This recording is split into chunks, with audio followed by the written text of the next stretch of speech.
read it. So it makes his evaluation more confident and more persuasive.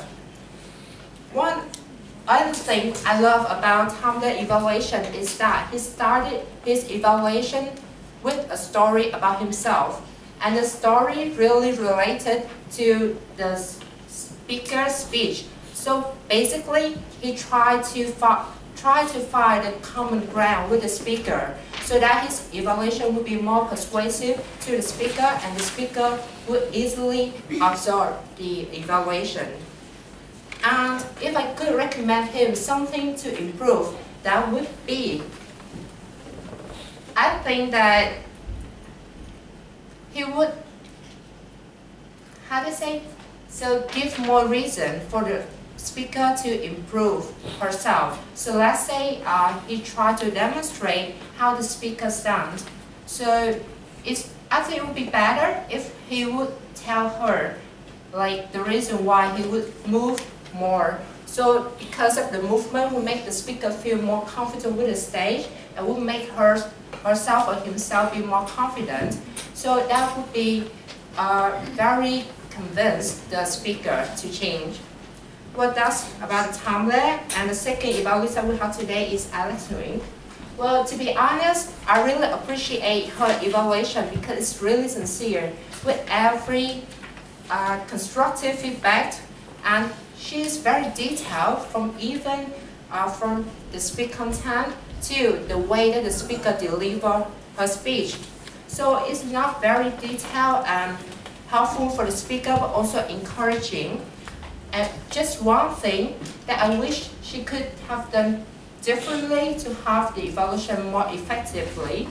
More effective is that try not to address the evaluation and too directly. Try not to use you or and I, because one of the reasons is that here we have public speaking. So we one person on many people. If we just you, I, and you, it's more personal conversation. It cannot involve other people in the speech. Our third evaluator we have today is Myrtle. So Myrtle, I'm sorry. She actually stick to the project objective, which is really good. She point out where the speaker needs to improve in his speech. So I think that would be enough for the speaker to understand and improve in the next time. She also has some body language with illustrated. She's really confident in her evaluation. But just one small thing that, I remember that she started her evaluation by trying to point out the downside of the speaker is that he did not complete the speech on time, and I didn't really know if that's an effective way to do.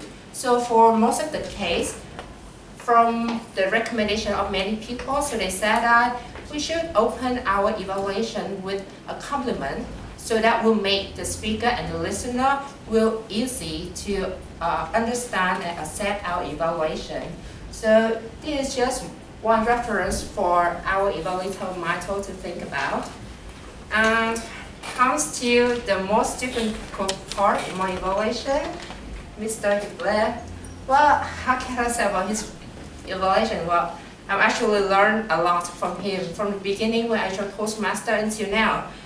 Well, he's amazing, especially when he tried to use his great sense of humor to convince everyone here in this room about the technique that the speaker used.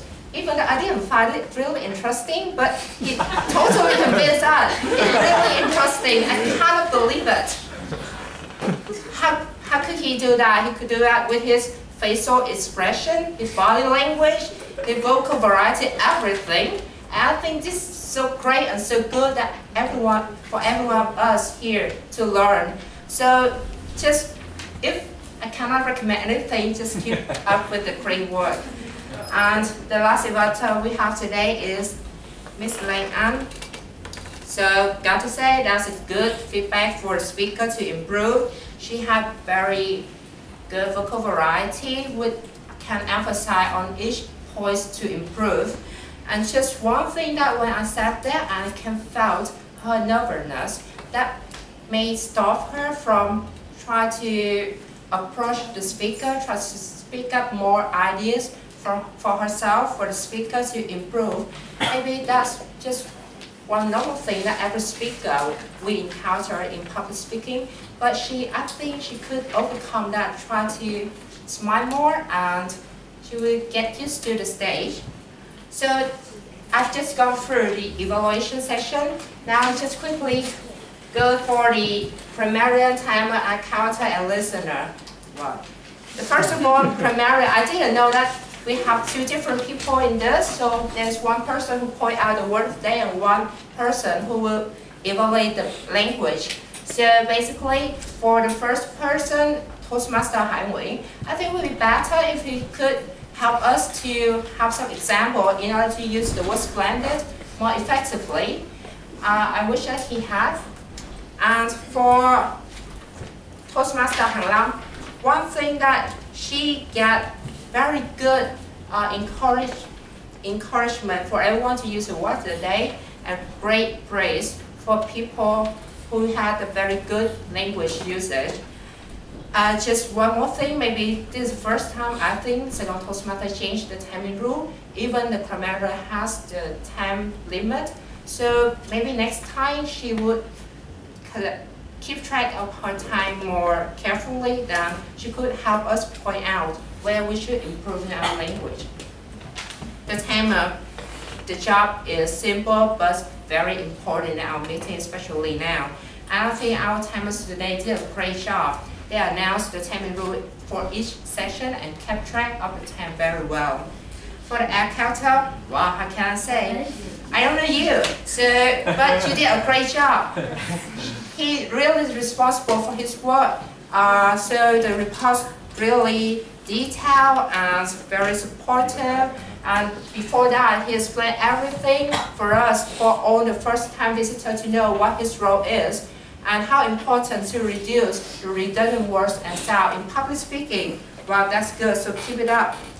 Just one more thing, like our evaluator, the accountant should not address the mistake too directly. So try to use the third person, like the speaker name, he or she has how many words, or double word sound, something like that. And the listener, great idea to have this hero hold a young meeting, in order to remind our audience of the great moment that we already have in our meeting, because our time is precious and we don't want them to pass us like we don't remember anything. So basically that's all my evaluation. Thanks for your listening.